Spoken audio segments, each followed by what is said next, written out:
இப்படியே கொஞ்சம் திரும்பி இந்த பக்கம் வாங்க. மீடியால உட்காரக்கூடிய ஆளுங்க யாரு?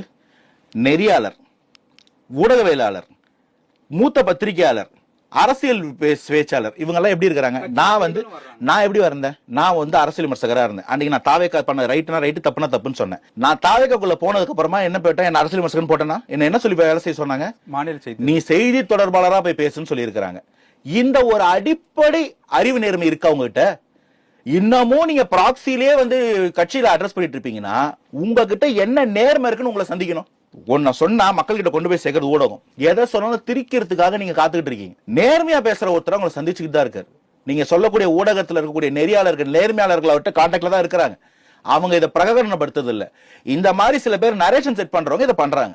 10 பைசா பிரயோஜனம் மக்கள் நம்புறாங்க. எதை பேசணுமோ மக்கள் கிட்ட நேரடியா பேசுறாரு. சும்மா நீங்க இதை பண்ணிட்டு இருப்பீங்கன்னா பண்ணுங்க.